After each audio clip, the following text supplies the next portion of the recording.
The First Bear, written by Felicity Hansen, illustrated by Anthony Carnabuci, read with kind permission of Barefoot Books.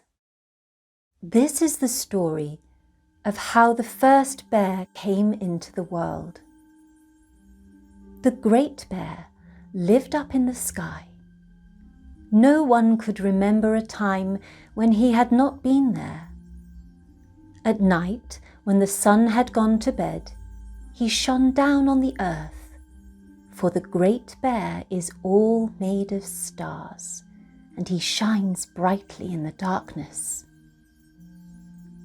Because he was so high up, the Great Bear could see everything that was happening on the earth. But he did not always like what he saw. Some children lay peacefully in their beds, but others lay awake. The Great Bear knew that these children were sad and lonely because he could see them crying. "I wish there was something I could do," thought the Great Bear.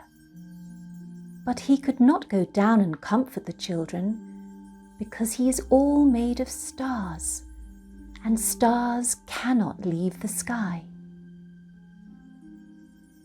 One night, the Great Bear was watching over a boy who had no father or mother and lived with his aunt. The aunt knew it was her duty to look after the boy, but she did not really want to. The boy was crying and crying because he was so unhappy. "I wonder how I can comfort this poor child," thought the Great Bear. "I wonder if I could send him someone to stop him from feeling so lonely." The Great Bear looked around and saw a small cloud coloured gold by the setting sun.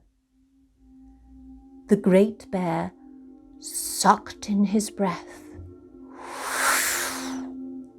and the little cloud floated towards him.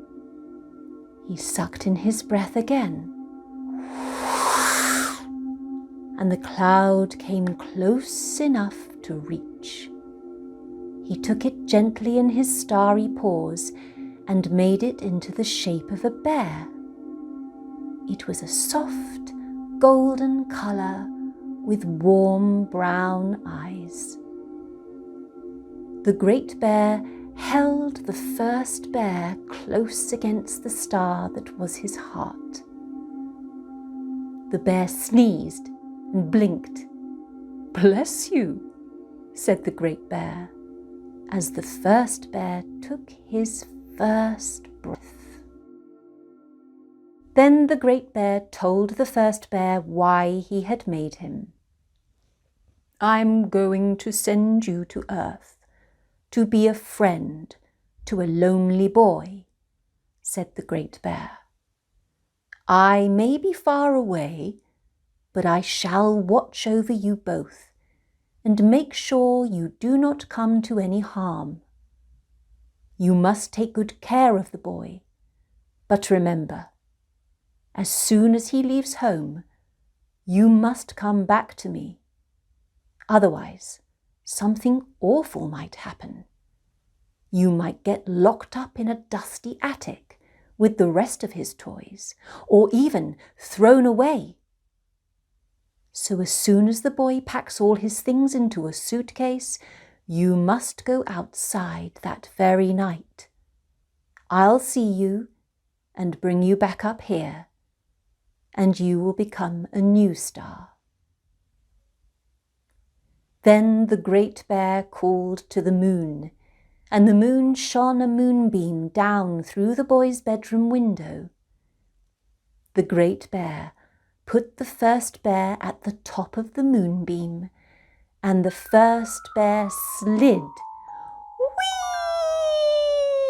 whee all the way down and landed bump on the boy's bed. The boy was very surprised and stopped crying. The first bear bowed rather shakily. "Hello," he said. I'm your bear." And the boy laughed. The first bear and the boy lived together for a long time. The great bear was very pleased with his idea because now the boy never cried at night. Instead, he cuddled his bear, who told him wonderful stories. Together they planned all kinds of adventures for the next day.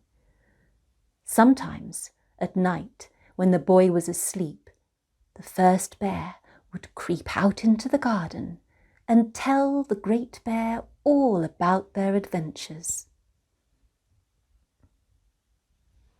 Then one night, the boy cried again. There was a suitcase in the middle of the room and a large trunk with his name painted on it. The boy was being sent away to boarding school. He would only come home for the holidays, he told the first bear. Then the bear cried too. He knew that he ought to leave the boy and go back to the great bear.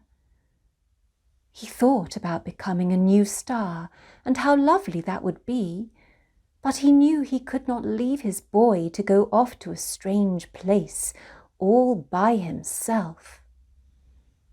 Quickly, very quickly, so as not to change his mind, the first bear jumped into the trunk and burrowed his way right down to the bottom.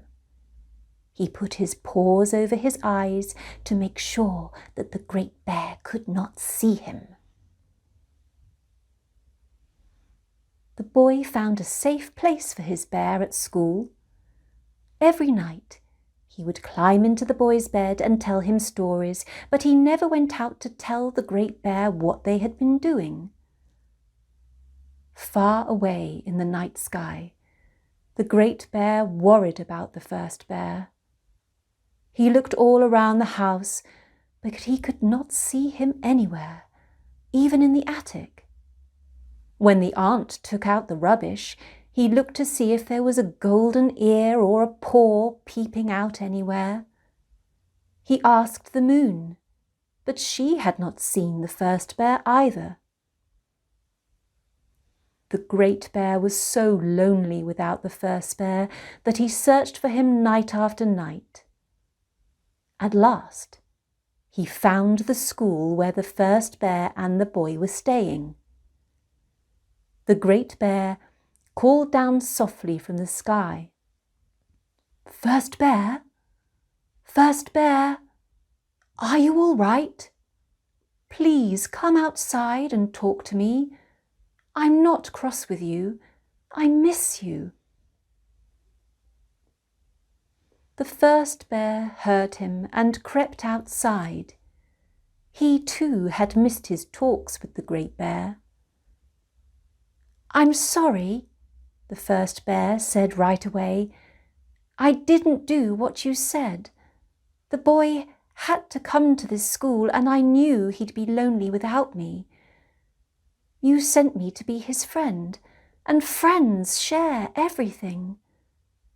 I want to stay with him always. We're both happy now." The great bear listened carefully.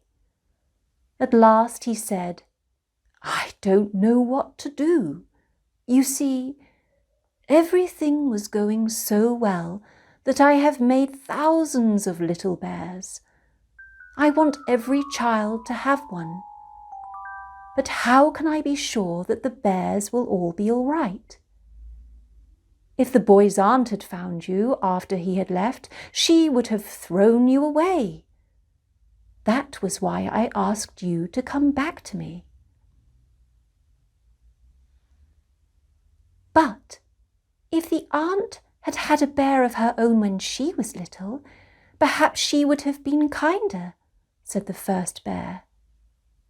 "If you don't send out the other bears you have made, won't more children grow up just like her? I think you should send them anyway." Then the first bear stopped. After all, he was just a little bear telling the great bear what to do. But the Great Bear did not seem to mind. "All right," he said. "I'll send out all the little bears so that every child can have one. If your boy can keep you safe, maybe other children can do the same." And so it turned out.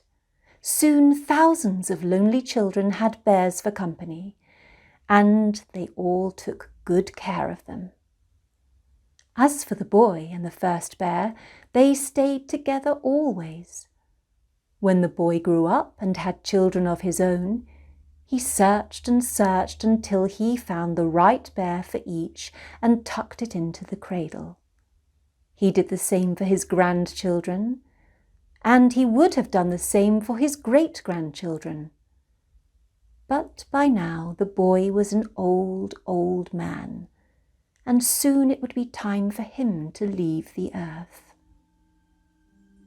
One very dark night, the first bear took his old friend out into the garden.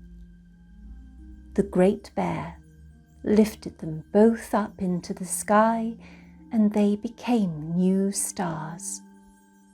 And to this day, bears on earth look up at the sky on clear nights so that they can see, cradled in the constellation of the Great Bear, the stars that are the first bear and his child.